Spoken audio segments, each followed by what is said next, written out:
Carlynton School District Board of Directors is called to order. I imagine there's a lot of people here to celebrate some retirements, and I heard there's one person in particular that thought he would do a great job at the Pledge of Allegiance. Is there a Cameron Smith somewhere? Cameron, do you mind leading us in the Pledge of Allegiance? All right, thank you. Whenever you're ready, you can go ahead and start. We'll follow. I pledge allegiance to the flag of the United States of America and to the republic for which it stands, one nation, under God, indivisible, with liberty and justice for all. Excellent job. Secretary, please call the roll. Director Monchon. Here. Director Russo. Here. Director Zalewski. Here. Director O'Brien. Here. Director Alpert. Here. Director Mendoza. Here. Director Simpson. Here. Director Richardson. He's not able to be here tonight. Director Shriver. Here. There's a portion of our meeting at the very beginning where we allow the public to comment on any item that's on our agenda tonight. So if anyone here would like to address an agenda item, you can raise your hand or rise. Seeing no one, we'll move on. I'll turn to our superintendent for a special presentation on the retirees. Thank you, President Shriver. At this time of the year, it's always with some sadness and well wishes that we say goodbye to employees who dedicated so much of their heart, time, and effort to our students and our communities over the years. And through those efforts, have really made Carlynton a better place for all of our students, for all of our faculty, and for all of our staff. A lot of the employees that are here this evening are the face of Carlynton for many people. They are there when people have calls about concerns about their paycheck, about benefits, greeting people at the front desk, greeting people at different buildings when they come in. And that is so important to convey who we are as a district, what we represent, and what we want to be for the community. And it's little things that each of these women have done that have made such a big difference in lives and are so much appreciated by our community members and our students. So we'd like to begin by recognizing them this evening, and then after we recognize each individual, we have a little reception we'd invite the public to come to and partake in this celebration, and certainly we wish everybody well in the next stage of their lives and careers, and doing something that they'll continue to enjoy and do with as much passion that they've done working for us. The first person I'd like to recognize is Catherine Columbus, also known as the commish in the high school. See, I can take my glasses off. Catherine has been an employee for the district for 21 years. She began in the cafeteria. She later became an instructional aide in the classroom, who's known for her smile and kindness to students and for pickle dip. More often than not, she went out of her way to help students that she mentored, providing motivational and emotional support, especially when she began working as a nurse's aide. Compassionate, enthusiastic, and hardworking are just a few adjectives to describe Kat. Even today, in the office, she's the last person in there, checking up on things and making sure everything is just so. When promoted to a position in the high school office, she greeted parents, students, and guests with a warm welcome. Always willing to put in the extra hours, as I just noted, Kathy soon learned all aspects of the job and performed them well. Her diligence and devotion to her work was apparent when she became secretary. Kathy is one of those people who loves to keep busy. Outside of school, she once owned and operated her own hair salon, and still enjoys doing hair for friends and family. For many years, she performed in a Christian contemporary band at her church, and her time is now devoted to her son, her wife, and her beautiful grandchildren. And you can always find her with her phone sharing photos of those precious babies. Congratulations, Kathy, and you enjoy your new job as a devoted grandmother.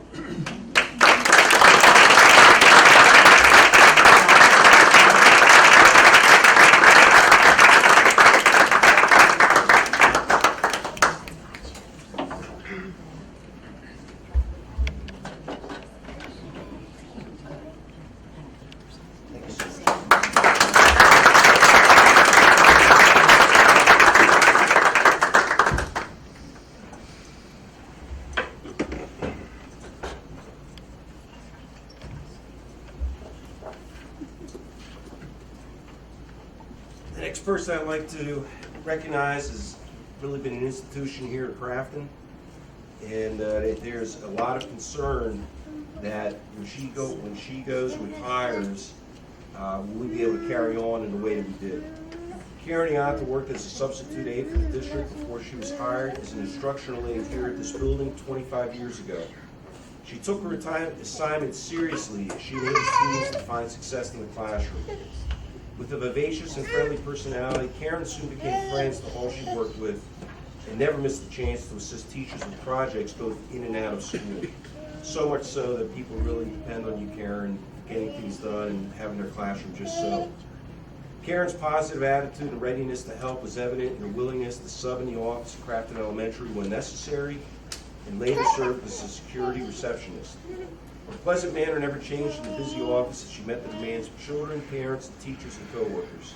Karen strived to remain knowledgeable about the happenings in the school district by attending school board meetings on a regular basis. And I have to say, this is my 6th year. I think you were at that first meeting in April when I got hired, and you were one of the first people I knew at Carlynton. Karen will truly be missed by the staff and students at Carlynton Elementary in particular. The school became her second home, and her devotion to her job reaped many personal rewards. Karen, we know your life will remain full as you devote time to your family in the days ahead. We hope retirement holds all good things for you and your husband. May you have many days in the sun and maybe at the Carlynton pool. And find contentment while watching over your family and your grandchildren. Thank you.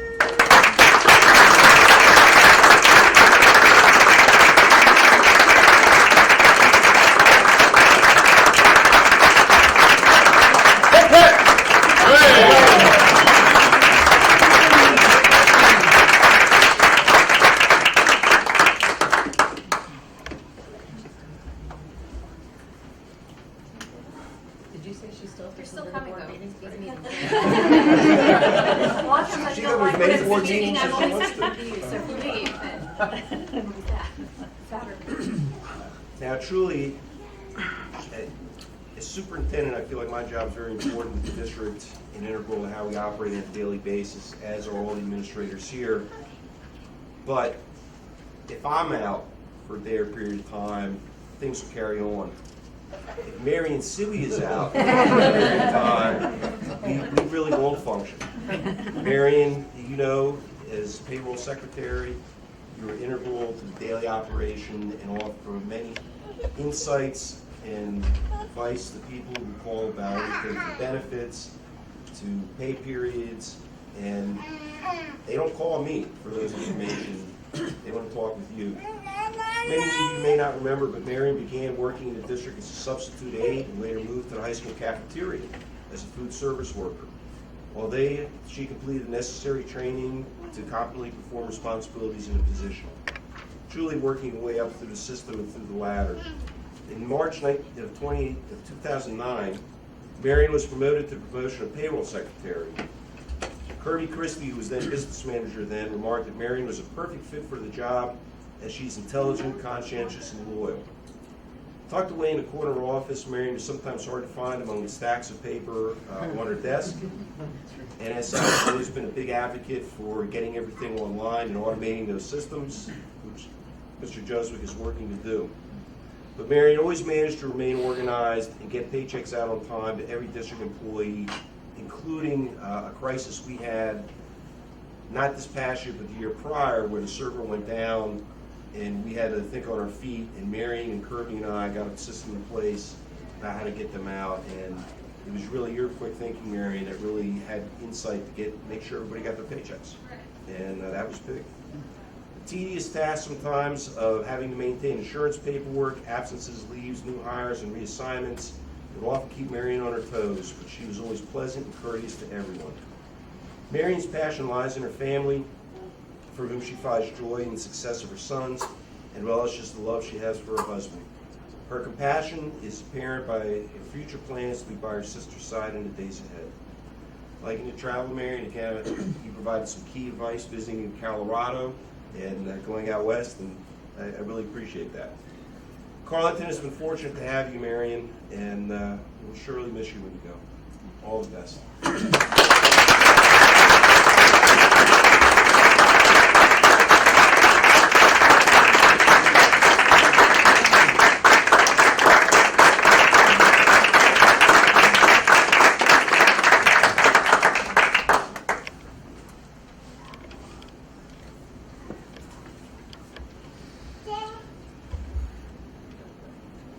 next person, Karen, you know, I appreciate you retiring, that you jumped in to run the camera in the environment. One more time. It was really hard, Karen, when you decided to retire, because again, like all the women here, you were so respected and such a key part of the team. It was some 25 years ago that Karen applied for a lunchroom playground position at Carnegie Elementary. That job led to a life skills aide position where you took on the responsibility as if you were caring for your own children. And I've seen that myself, even at the secondary level, when it's not always as easy to do that. She went on to become a reading aide before transitioning to a computer lab aide in the same school. The new computer lab, which opened in 1998, proved to be a growing and learning experience for Karen. She discovered more about technology than she ever imagined. She took college courses to gain knowledge, and soon after, under the direction of the technology director, she was re-imaging machines, cleaning and setting up hardware, and installing software. She diligently served both teachers and students by introducing and training new technology programming, always with boundless patience and kindness. The skill later took her to junior-senior high school, where she worked in a computer lab and assisted the technology director. She was part of the Classrooms for the Future program and assisted in enabling advancements in technology for the entire district. Her genuine care for students was returned with appreciation and respect. That respect followed her to the high school guidance office, where she was promoted to secretary. Working with students on a daily basis who come down there for all sorts of reasons, from problems with other kids, college applications, transcripts, schedule changes, and so forth, and Karen dealt with them all professionally and respectfully. Karen also took on the responsibility of auditorium manager as supplemental contractor, helping to set up the sound and stage for the auditorium, or videotaping board members, among other responsibilities. Some of the young men that we have working for us now, who currently do that, like Tyler, really owe it to you, Karen, for your tutelage with them to get it right and to help them develop conscientious work habits. Throughout her tenure, Karen demonstrated compassion, kindness, intuitiveness, and enthusiasm, all necessary to perform her job well in the school environment. With retirement, she crosses another milestone in dedicating her time to her husband, 4 children, and 8 active grandchildren. Congratulations, Karen. We wish you the best. Thank you.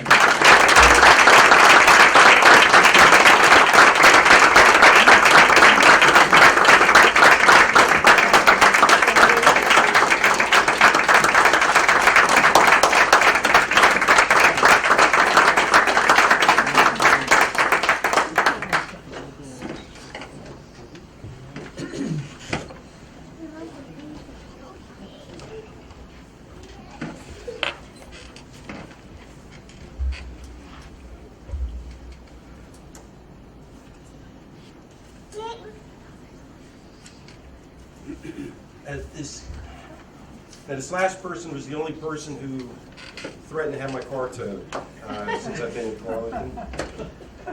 So she's not here tonight, and I made the mistake of parking in what she considered a parking spot, but I didn't know it was her parking spot until she blocked me in, and I had to go hunt her down to get out of there in my first year. Adrienne Cooney was hired as a secretary at Carnegie Elementary School in 1998 and held that role for 20 years. During her tenure, she remained competent in all aspects of the position with great people skills, while also maintaining an organized environment in what is constantly a dynamic office with lots of people coming in and out. Isn't that right, Mrs. Bachman? One of Adrienne's greatest skills was adapting to the transition of 5 principals in her building over the course of her career. As secretary, she counted the experience as good fortune to work and learn under different personalities with differing expectations. She welcomed each with the determination to meet their needs by finding new ways to organize tasks and uphold a soft yet firm approach, and I want to emphasize that firm approach, with staff and students. As renovations took place at the elementary school, Adrienne was quick to move into a new office area that included additional security for students and staff. She meticulously organized the office and made the area inviting for all who stopped by. In addition, she was swift to learn a new student accounting system and put input necessary to meet all the deadlines and get all the paperwork filed. A soft heart for puppies and her husband Randy, Adrienne is well deserving of a future that's calmer and more relaxed. Even though she can't be here tonight, we wish Adrienne all the best, and we will see her later to give her her certificate at a future.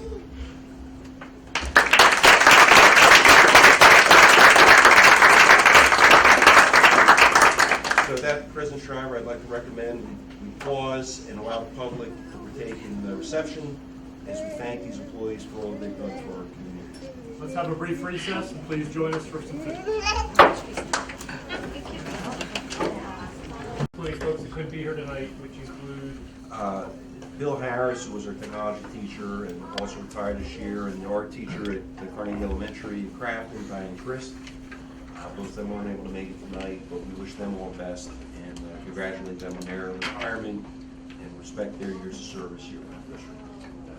Thank you.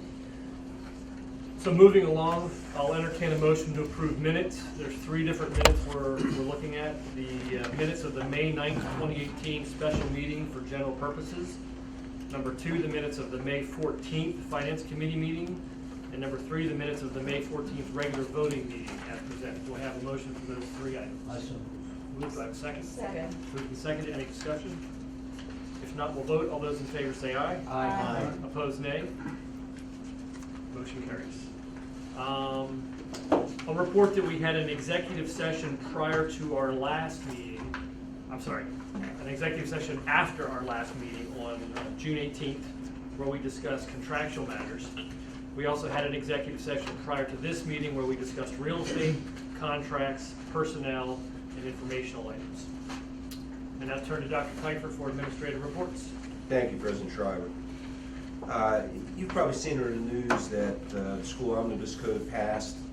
It was signed by the governor, and within that was the state budget that was passed as well. We're pretty excited because it's the first time, I believe, in 3 years that the governor signed a budget. I believe out of the other ones that were passed, he didn't sign it and it became budget de facto. What's nice for us is having that information now. Some of you may remember 2 years prior, we didn't have a budget and for a long time. And we had been going on with our own local tax assessments and collection rates, which has been pretty nice and pretty steady. But having a state budget in place and knowing what we're getting makes a big difference. Overall, some things that will affect us is the basic education funding was increased to $100 million. However, some of that $100 million, as I talked about at the last meeting, will get distracted to go to Erie and possibly some other schools that are economically distressed, so it may not be the full $100 million with that. Special education funding received an increase of $15 million, raising their total to $1.36 billion. The total BEF, by the way, is $6.095 billion. We had an increase in the Ready to Learn block grant, and we pay for a lot of things out of Ready to Learn block grant, including our home school visitor, which is essential to our operation. Career and technical education got an increased boost, $30 million total increase. $10 million of that will go for regular career and tech ed programs, but the other $20 million will go for things like employer partnerships and industry apprenticeships. One of the things that we've been working with Parkway West CTC on has been to increase our industry partnerships and do some innovative things for kids, like working with the Energy Innovation Center, and 2 of the students who won Shazza Awards this year were part of that program, Sean Stedding and John Majette. I hope I didn't butcher that too bad. So we're pretty excited about that. I've been in touch with Darby about additional funding, and you know, a lot of those industry partnerships have helped us develop additional labs. We're trying to get a diesel mechanics lab over at Parkway. We've had partnerships with BCC for aviation. So it's that type of funding that will really help. The other thing that came forth out of the school omnibus code is they delayed the Keystone exams to 2021. They also mandated that we have another test, the civics exam, and that has to be given by 2021 through grades 7 to 12 at least once in one of those grades. But we can use the civics portion of the naturalization test for, ironically enough, for immigrants coming to our country. So that's probably something that we will take a look at, or we can develop our own test. Laura Begg has some things with her civics test, but that has to be given one time. That does not count, however, as a graduation test. But it is something that the kids will have to take. One of the things, I was on the phone with Representative Dan Deasy this afternoon, and I had spoken with Nita Kulik. Prior, the state is putting forth more money for school security.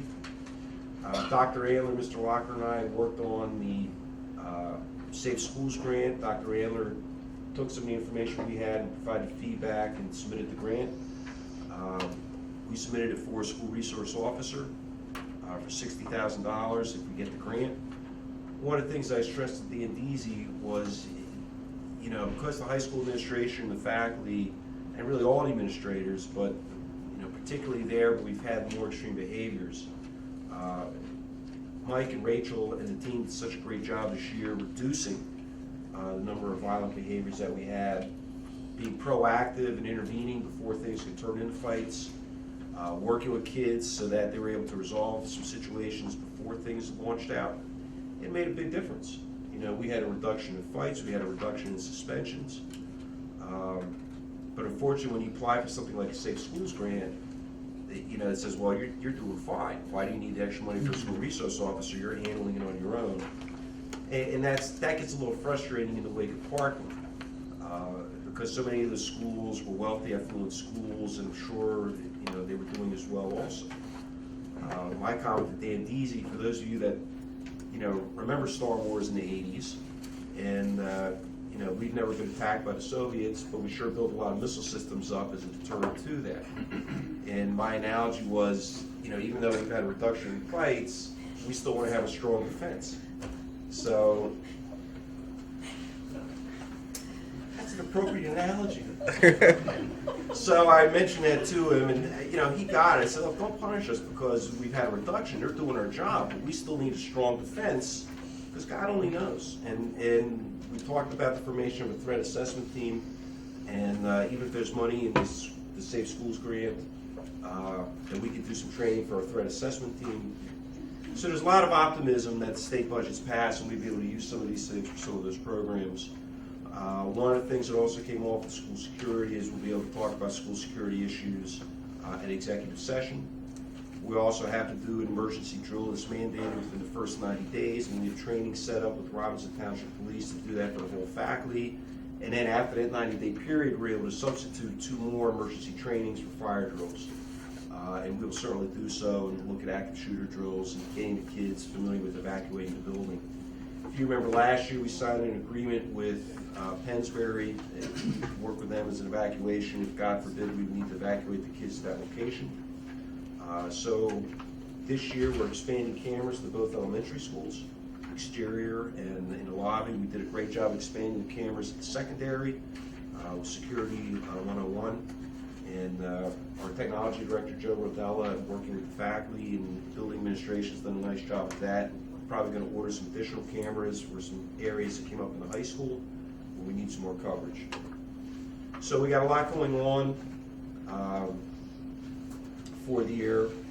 But again, it's exciting to have that budget done, and that allows us to plan. So having hit on all those, I'd like to turn it to Mr. Juswick to talk about your report of business and finance. Hello, everyone. I spoke quite a bit last week, so hopefully you're not getting sick of my voice. But we're finalizing the budget now. We are now at my recommended submitted budget at a deficit of $317,508. With an expenditure amount of with an expenditure amount of $28,456,460, with a revenue amount of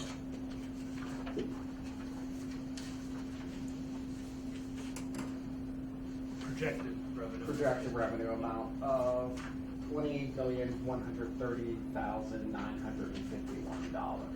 And that's what I've set up on PD at this point, barring any additional removals from the budget. We made a couple changes to it. Per Mr. Russo's suggestion, we looked into raising our investments based on the current markets. I really went conservative on that previously based on kind of our lack of investment income. So at a 1.65% basis, and I spoke to some people in the industry to confirm this, they felt comfortable if we were around 1.65 for a full year, and that's without aggressively investing to what we're allowed to legally. Came up with about 109K. I do feel we can exceed that at this point, some of the areas. So that was the main change on that. We reduced property the property amount down to a quarter, which was usually budgeted $254. We got around $64,000. Some of the budgetary cuts that everybody agreed on at this point, so that allowed us to lower it and get us into the 317. Now, one thing to remember, we have put in some new procedures. We're working together with all departments, and we are going to continue to.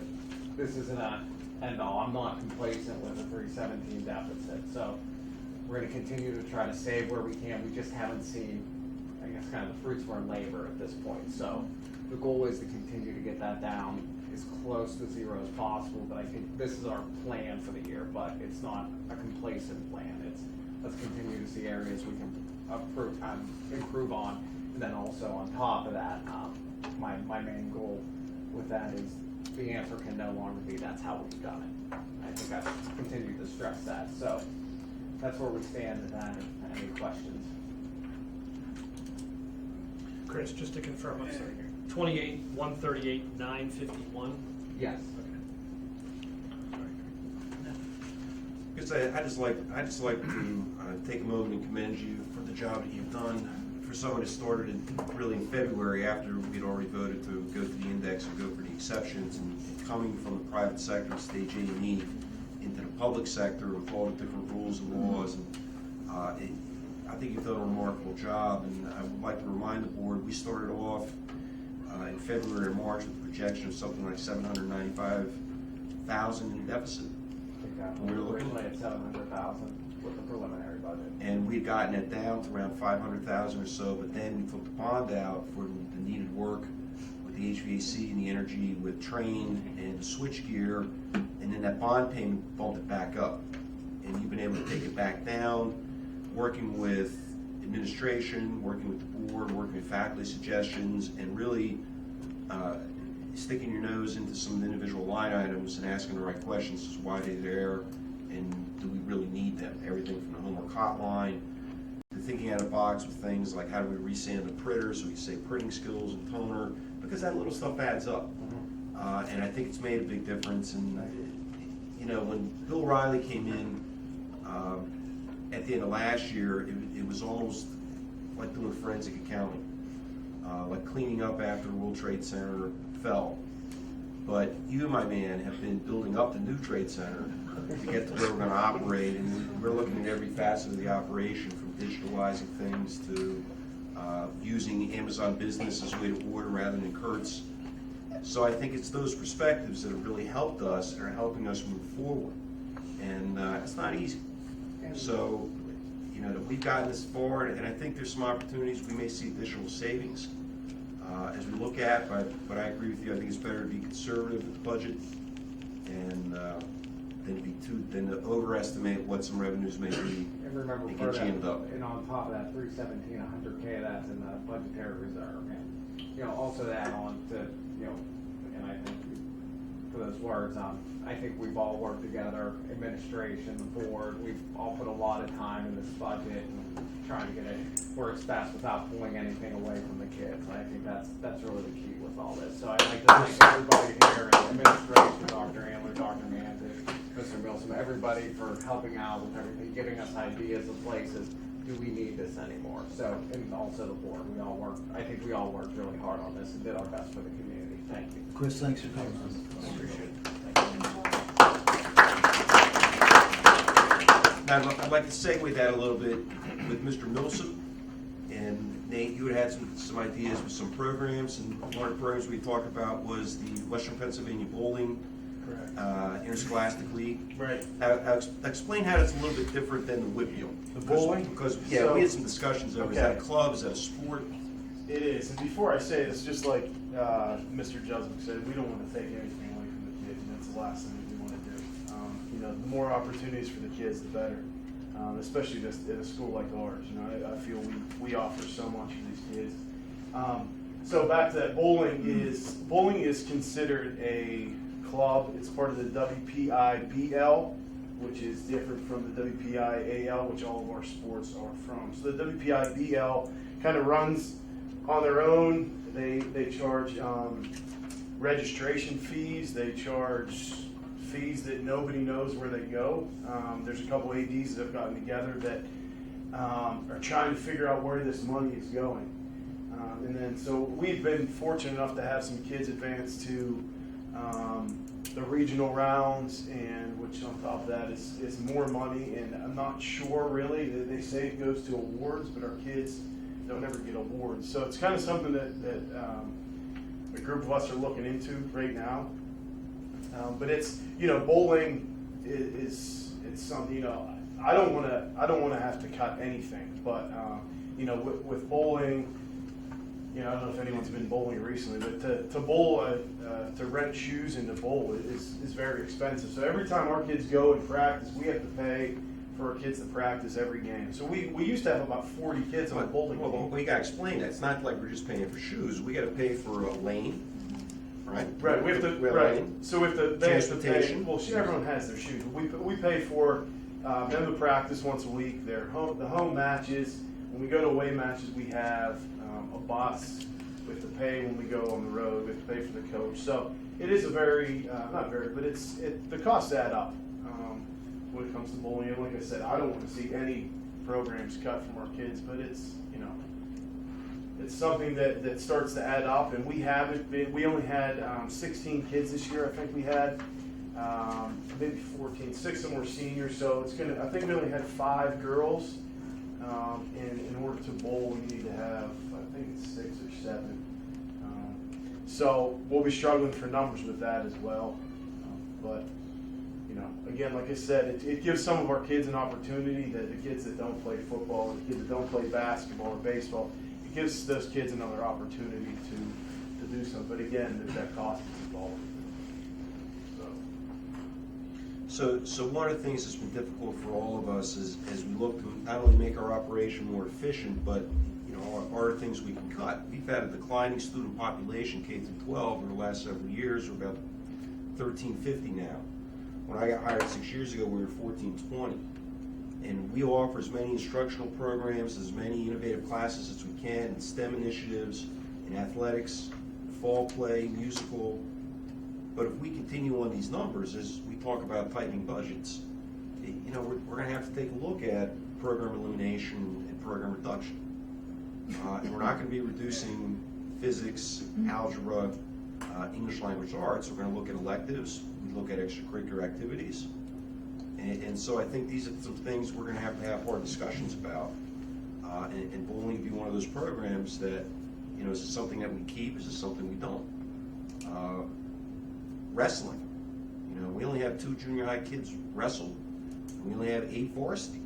As much as that's a tradition for the district, if that was a class, and I only had 8 kids signing up for a class at the secondary, I'd have a discussion with Mr. Locker and Mrs. Gattuso, do we run the class? And that's the reality of our situation. So it's going to have to be a discussion. Are we going to be able to continue to offer all these things if money continues to be tight?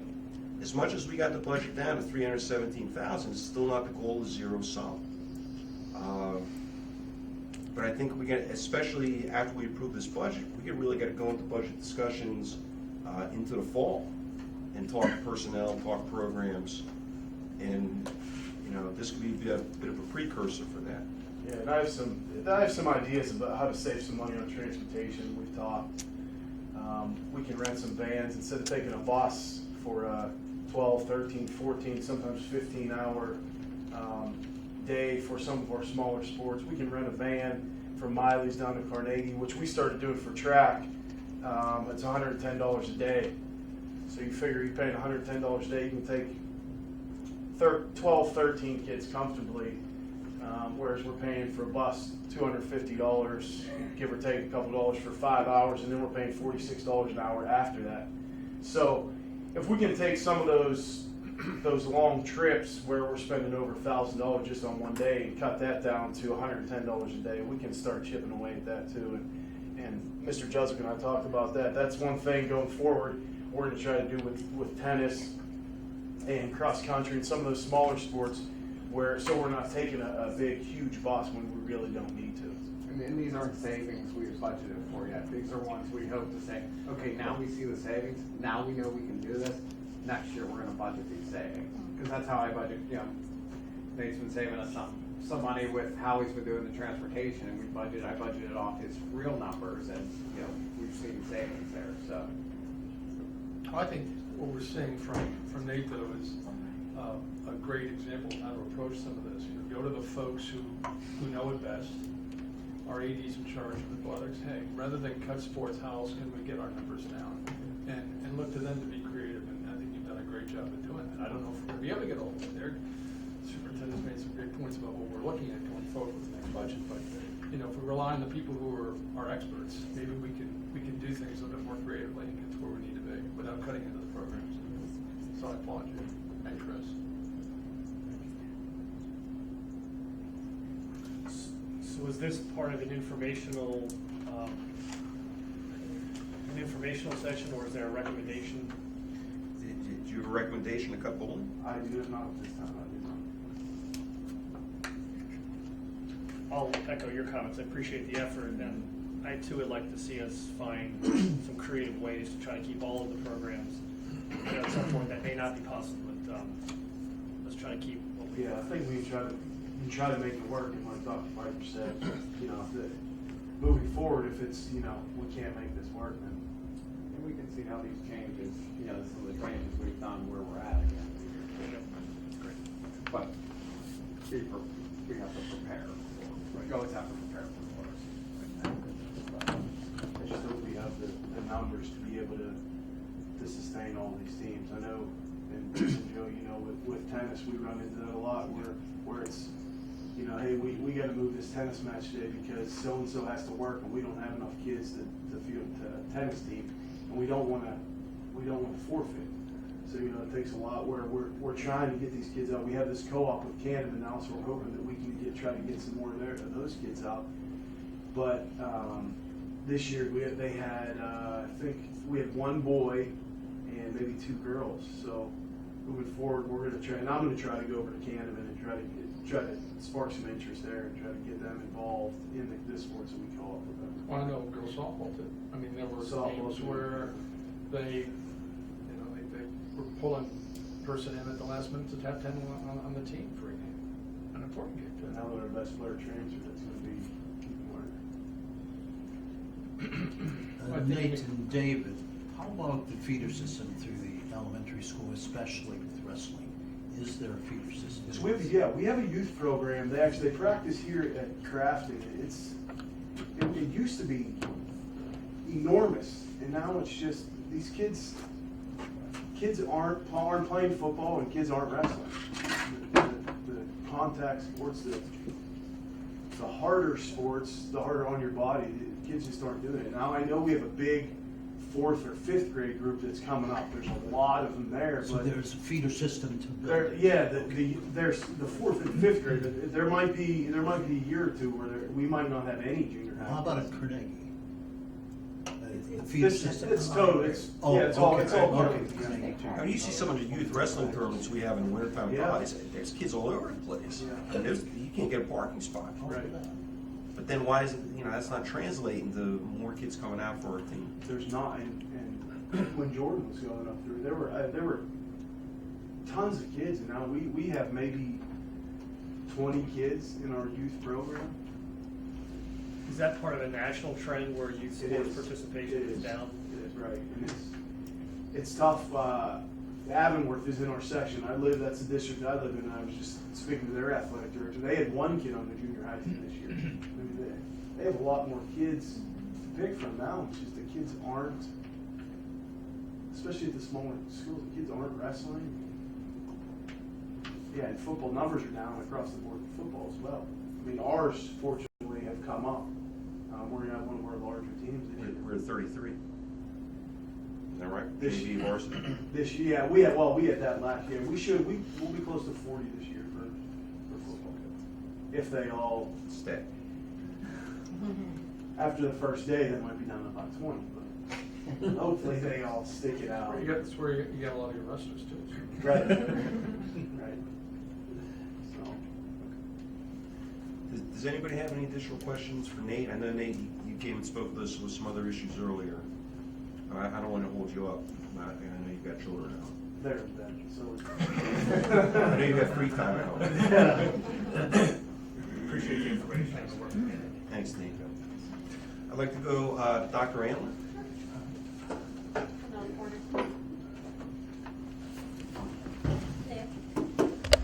a couple things today. Access scores released, which are the ESL scores that we're able then to determine if students are able to exit out of the ESL program or not. As you know, this year we had a huge influx. We started ended last school year with 26 students. We started this year with 52. We got as high as 62 throughout the year.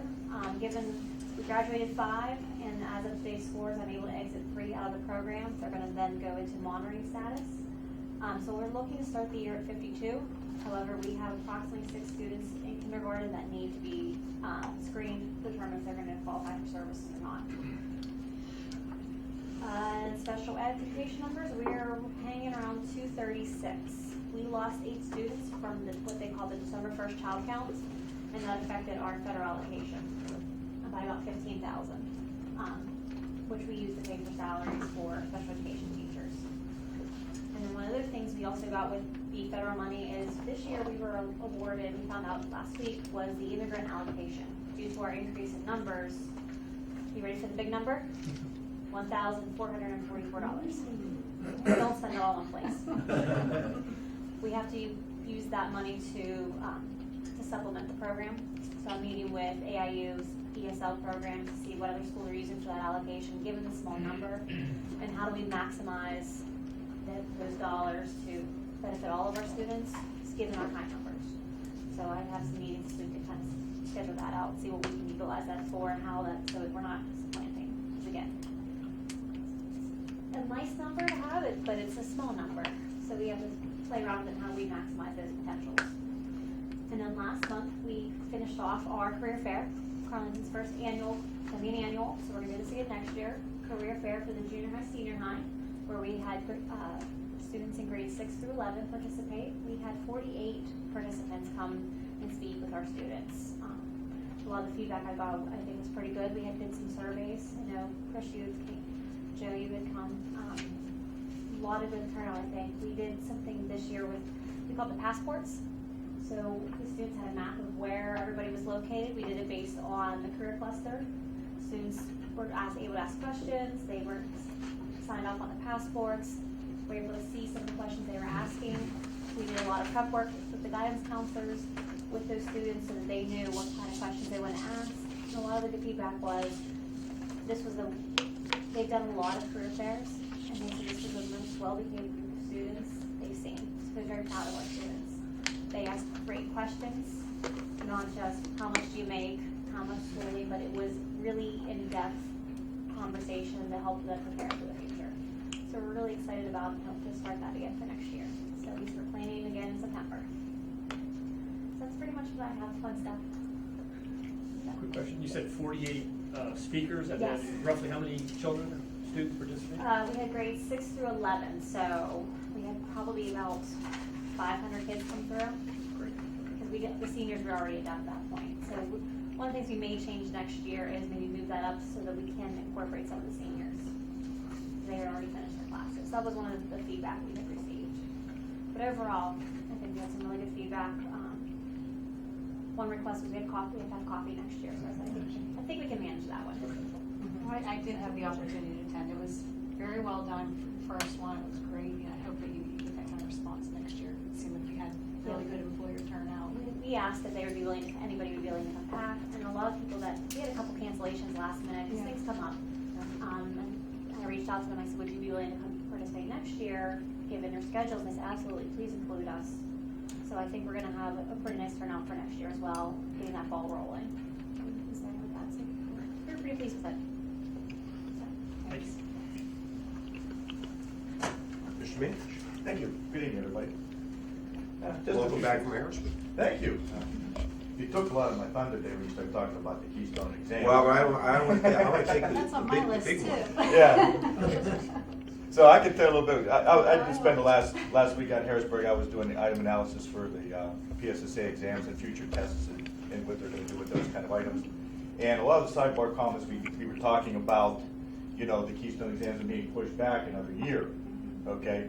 So obviously, those are connected to the project-based assessments, which like everybody's concerned about at this point in time. So as long as they're continuing to be pushed back, so are the project-based assessments. So it's natural for me at lunchtime to ask one of the people from PDE, where's this going? And kind of an off-the-record comment, he says, I'll tell you where it's going to go. He says, although the Keystone exams are never going to go away because of federal accountability, we may never see them become a graduation requirement. Hence, the project-based assessments will never become a reality. But and anything that comes with PDE or the government, at this moment in time, okay, because that can change in a minute tomorrow. But right now, that's the kind of guidance they're giving me as far as, do we start putting these kids on a project? They said that's exactly what they said. As long as they keep pushing it back, they don't believe that the Keystone exams will ever become a graduation requirement. But they're not going to go away. We're still going to take them. We still need them for federal accountability. But that's where they are with their guidance right now.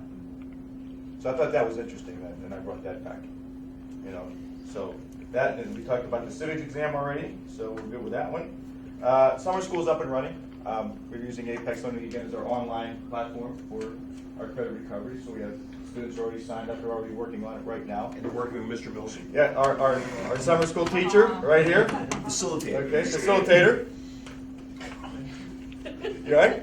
You can see how enthusiastic he is. It's great. You're volunteer for it.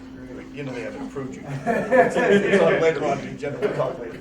Okay, so that's up and running. I think right now we have about 15 or 18 kids that have already been enrolled in that.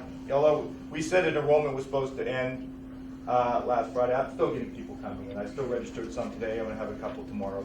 So we want to get the kids up and running. We're trying to get them on a path for on-time graduation. So we're trying to help them out the best that we can on that one. The PSSA test came in. Last Friday, late on Friday, I understand they came in. They're not all in yet. Some of them came in. Yes. ELA. We didn't get signs. No, ELA. ELA. Okay? Because I had asked, well, what happened to ELA? Because I was in Harrisburg when they came in. I said, well, what happened to ELA? Right? Well, they're doing new cut scores. They changed the test. They changed math, and they changed ELA. Okay? They took the writing out of ELA, and they took away some of the multiple choice questions, and they're changing the cut scores. I was on the math committee. I said, well, what about math? Change the math test, too. Why didn't you change the cut scores for those? So stay tuned. I'm very curious what's going to happen with the math scores, because we don't know what the ELA is going to be because they haven't redid the cut scores. Math, I'm a little curious now because when they reduced the number of questions that they had on the test, now they made the increase of the open-ended questions a lot higher. And across the state, and including our own school, but across the state as well, the students are struggling with the open-ended questions. So what's that going to do to the scores? So I'm really curious what's going to happen when they didn't do the same thing with the ELA, or with the math that they did with the ELA, and change this cut scores. So I'm really curious what they're going to be. So I'm in the process of going through that now, trying to get the some type of idea, because I want to get a raw data file, and I have to break them up, cut them out, and kind of see what they have. So I'll get that report out as quickly as I can. But again, ELA is not going to come until July. But they're all incomplete though, right? We can't break down the student subgroup before. No, not yet. Really, I can give you performance levels and I can give you average scores and stuff like that within a week, but the demographics and stuff like that, they're incomplete. We still have Keystones back. No, the Keystones won't come back probably for another month as well. So, and there's something else, like I said, I'm really curious what they're going to do with the math. I'm really curious. Well, tell them about the low performing students, the low performing school designation. Oh yeah, we're off. We're done. Woohoo! Yeah, we got a. Passes so casual, like, oh yeah. I rolled right in that day. I said, "You're gonna love this." Yeah, you would think. Because we've been waiting, and I've been checking the website. We've checked the website. Nothing. All of a sudden, one day, it just popped up. Right? And then I looked on the list. It says, "Here's the students who are, on the lowest performing schools in Pennsylvania." And of course, we begin with C. We were at the top of the list. He was gone. Do you have cake for this? Yes, so we no longer have to supply a letter to the constituents of the Carlynton School District, or specifically for the junior senior high school, saying that we're on the lowest performing, we do not offer tax credits to anybody. So a couple of people that did call me, I had to respectfully tell them that we're no longer on the list, and sorry, but you're no longer eligible. So So are we going to send a Who letter are? out telling them that We sent a letter that we're on it. Once, I was put it on the website. Well, yeah, but once that's we what have something a little more official, we Yeah, can. Yeah. but they don't give you anything.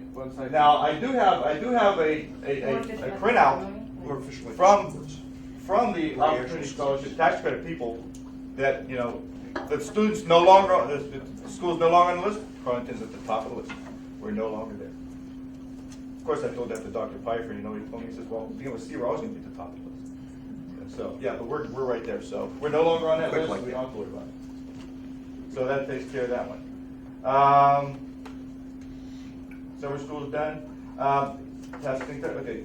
We already started early in the summer. We're taking a look at what's going on between the 5th grade and 8th grade band and science. History has dictated that our students in 4th grade, because they only test science twice, 4th grade and 8th grade. 4th grade, we seem to have a proficiency level somewhere in the 80s. But when they come to the 8th grade and junior, senior high school, it goes into the 50s. We're losing somewhere along the line 30% of these kids. So when we redesigned the 7th and 8th grade courses into junior, senior high school, we started looking and saying, okay, we can use like the 8th grade to start supplementing the Keystone exam. So we made that more of a life science course. And took just the life science standards, made them 8th grade, physical science, 7th grade, and earth science, kind of 6th grade, and filtered our way back down. And we found out that our Keystone scores have risen up 20% since we've done that. So it's doing what we wanted to do. But somewhere we're missing in the 5th and 6th grade department that when we're looking at the anchors and standards, they might see things in 5th and 6th grade that they might not see again until 4 years later. We're trying to find a way for which we can bridge that gap over. So myself, Mrs. Burleson, Mrs. Bachman, we have teachers from the high school, we have teachers from both buildings. We met last Monday in the conference room, and we sat down, we're going to start mapping out a plan for which we're going to address kind of these shortcomings. So we've already started that, we jumped on it right away as soon as school ended, and that's going to be kind of our summer project we have for the science for this particular year. So that's kind of what's going on at the present moment in curriculum, instruction, and assessment. And later on in the summer, we're starting to work on some professional development ideas to help complement these kind of things. So we'll talk about those as the school year gets later. We start confirming some of the things we have planned for the upcoming school year. Thank you. Thank you. Okay, I'd like to ask Ashley Lyndhurst if you can stand up. I want to thank you for the reception. I thought the food was really nice and well done. Anytime, my pleasure. Glad everybody enjoyed it. So I just want to focus pretty much with year to date. This is based off of Airmark fiscal calendar May, so we still have maybe 8 days in the school year that we can tack on, and I can provide a report for the July meeting as well. But we had a good school year. I mean, our budget was 37.4 for the school year. We landed at 37.7. And we still have 8 more days to tack on roughly, so we're gonna probably be over 40s for what we pulled in, so we're in the black about 40,000, 41,000 for the school year, which is great. Meals are up, revenue is up from last year. Food cost and labor is slightly up, but we had that opportunity to start the program, the breakfast program at Carnegie Elementary School, which is wonderful. So we kind of plan for, okay, we're gonna be serving another 200 breakfast meals every day. There's gonna be a cost associated with that. We had to create a new position for that breakfast program as well. So that explains that slight increase compared to last year. But directs are down from last year and down from plan and management fees right in line. So ultimately, the program, we had a very successful year. We kept costs in line, but more importantly, we were able to provide more breakfast to the students at Carnegie Elementary, and we chose that to be our flagship location. Just to explain a little bit about that breakfast program, we were doing about 150 breakfasts every morning. We jumped that to 333 students every day on average, if not more, sometimes 370. So, you know, breakfast is the most important meal of the day, and it went very smoothly. The staff in the cafeteria jumped on board with that program, and our planned food cost is 91 cents a meal. We're only at 92 cents a meal with implementing that program. So was really happy about that, and, you know, potentially bringing it to Crafton. I'll have that conversation, just see, you know, but it's very successful, and, again, it's the most important meal of the day. So if we can provide that for our students, I think that that's wonderful. Some action items for over the summer. I think that ultimately feeding the students is my job. So we talked about putting a meeting together with parents and students to talk about menu planning, seeing what the students like, what they dislike, and then I can really customize the menus over the summer to kind of hone in on what the students like and take away those items that they dislike, with, of course, keeping my fiscal responsibility in check. You know, we have to maintain that 91 cents, 93 cents for next school year, so a couple more cents to play with. But ultimately, it was a good year in the cafeteria. So, yes. How are you planning to reach out to parents and students to participate? Well, I'm going to reach out to Dr. Pfeiffer and the principals first to see the best way to do that over the summer, because that is something I have not done over the summer before. So it is going to be new. But I'm assuming, you know, we can maybe get with the maybe PTA or hone in on what students, because I don't know the students like the principals or the teachers do. You know, I don't know what students to call on and how many we're going to be looking at. And of course, the high school menu is completely different than the elementary. So those would have to be two separate meetings so we can really focus on those menus. But I don't have a great answer because it's new to me. But I am going to have to reach out to the principals and to Dr. Pfeiffer and just see the best way to facilitate that over the summer. But we're going to work on that right away. So, summer flies. Sure does. Yeah. Any other questions? I have a question. Lunches at Carnegie, are they free? They are not. They Oh, were? at Carnegie, they are. They are at Carnegie. Yeah, not at Crafton. Now, the breakfast program you've talked about, is that covered by that same umbrella? I mean, It is, it's free. Okay. The numbers in Crafton, Mhm. where are they relative to the threshold? I mean, are we close in any way?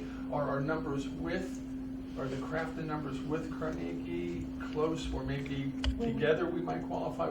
Is there any opportunity there? We look at those numbers, it's based on the direct certified students, you know, to see, okay, maybe we just do universal free breakfast. At one of my prior schools, we just did universal free breakfast, and it was so profitable. When we ran the numbers to become universal free district-wide, based on our direct cert percentage, we would lose money. When you say doing that. District 1, is it K through 12 or K through 6? That's K through 12. Okay. So, I did have a conversation with my district manager about how do we crunch those numbers, and actually called the state about just doing universal free breakfast. It would probably have to be all three schools. It still does look like we would lose a little money doing that, because it changes the amount of students you can claim at that free rate and paid rate, and you have no cash flow coming in. So, but we did look into that for breakfast and lunch together, and we lost money in that And respect. that's district-wide. District. But how about K through 6? Would there be an opportunity to group at those grade levels? And I actually just got a different contact for the state, so that is a phone call that I'm gonna make, because they give just a simple formula, and we take your direct percentage, and we see what we land at. So that is something I'm You gonna. could let us know, that'd be great, thank you. Absolutely. Any other questions? I love the engagement, the student and parent engagement idea, so I Yeah. appreciate that. And doubling off of her comment, maybe either PTA or both of the schools, especially elementary schools, have open houses. High school has an open house. Maybe you can coordinate with the principals and have some kind of engagement plan at the open houses where a lot of the parents are there anyway. So Were you trying to do this summer, like before the school year Well, starts? I do the menus every month, so even if August and September menus created, that doesn't mean that going forward we can't customize. So it is, I can only assume that it might be difficult to reach out to parents and, you know, during the summer, but I think that we can definitely make it happen at the beginning of the school year and then customize things going forward. So And that might be the best way. does any PTA parent know, they used to have PTA meetings the first day of schools, So maybe if there's a way to partner with Yeah. them and have a 10-minute presentation during the opening kickoff of the opening of schools. Yeah, absolutely. I think that would be great. And one thing too, Ash, I want to thank you. For those of you that remember, we developed a partnership this year with the YMCA to provide after-school care for kids, particularly in Crafton, and there was a strong community need for that. Part of that program is developing a healthy snack menu, and the YMCA is working with Ashley, and they'll be purchasing the after-school snacks. They'll be the cold snacks, like apple slices and celery and peanut butter, things like that. So it's not a heated, but there's still regulations and guidelines for that. And Ash will be working with Kim Black and the people from the YMCA to do that. That after-school program will be off the ground in August when the kids come back. And we're pretty excited about it because that after-school care is something that a lot of people have been asking for. And that partnership with the YMCA is important.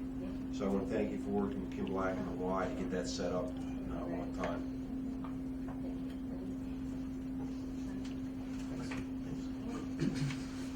I'd like to turn it over to the principals, and we got a treat that both high school principals are here this evening, so I'd like to turn it to them. Sure. We're both here because we wanted to honor the retirees that put in so many years of service and they made our days more enjoyable and easier. Currently, right now, we're working through the scheduling. We're also planning the professional development at the high school. As Mr. Vantage mentioned, we're continuing with the coaching approach in building teams to address issues and tightening up on some of the procedures that we have within the building for safety as a response to some student suggestions and meetings that we held throughout the course of the year last year at the conclusion. It's exciting. We're right on schedule, and I think that's about it. Yeah, just to mention in terms of on schedule, we've been on the phone with these schools just a couple of times over the last week to make sure that we are on top of the rollovers for next year. Sandy Eaton was in training and on the phone with them today, and they will be talking her through the rollovers so that it goes as seamlessly as possible. So we're continuing to build that relationship with these schools so that, you know, we can continue to make all of those procedures throughout the year go as well as possible. One thing that I did want to add to, in light of the discussions that Mr. Jeswick and Mr. Milsom had, one of the things that we were extremely proud of, we want to continue to build are the student services, the supports that we've put in place. And I think that is a large factor in the running of the building where the kids feel that they're supported. So wanted to thank you for your support in instituting all the changes over the last few years. And we're getting a lot of calls now. How did you do that? Can you give us some advice on that? So that's kind of exciting too. Well, and I want to commend you as well. You know, and it was really evident at the senior recognition, the number of students who felt included, who last year had been difficult and maybe had some disciplinary issues, and now they were up getting an award. And for some of them, that might have been the only award they'll get, including the coveted and I hope repeated Journey Award, which I thought that was genius. Don't stop believing. But that was great, and that's what we're about, an inclusive environment. So I think that more so than even the school resource officer is probably our best defense, to get kids to feel like they belong and are valued. So you deserve a lot of credit with your team for that. Mrs. Bachman. Turn my back to people. Just really quick, Mrs. Burleson and I have been working together on the schedule to try to make sure that Carnegie and Crafton have a more cohesive schedule.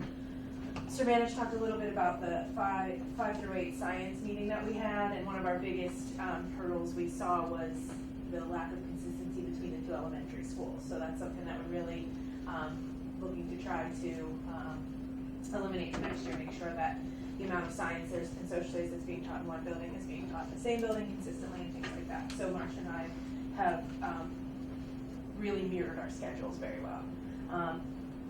The breakfast program is also something that we looked at when we incorporated the schedule, because when we implemented it halfway through the year, we had a couple of grade levels that had some hurdles with the program, and they really did a great job of working through their schedules, especially with 4th grade having unified arts first thing in the morning. We had to work that out, but those types of things will all be running definitely more smoother with the schedule for this upcoming year.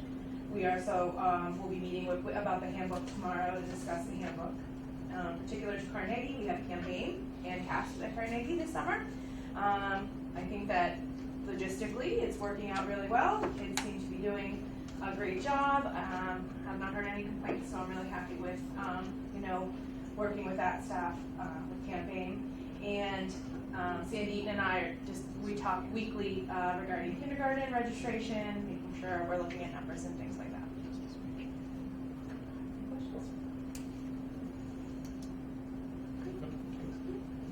That concludes the administrative reports. One quick comment for the principals. Thank you, everybody. I hope you're using the summer to kind of recharge and get your wits about you again after a long year.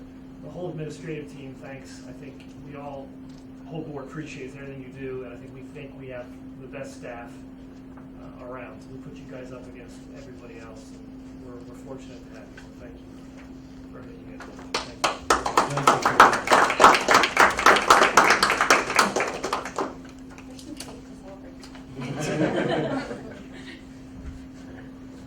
Moving on to the committee reports, Director Apple, anything to note for Parkway West? A couple of things. So we had our Zoom meeting on Monday, June 4th, which happened to be the same Monday as we had our meeting. So I was able to stay for, they had an abbreviated meeting, and then it was followed by the senior recognition ceremony for the Parkway West students. And we had 200 seniors being honored in 14 career majors. Dr. Piper talked a bit about the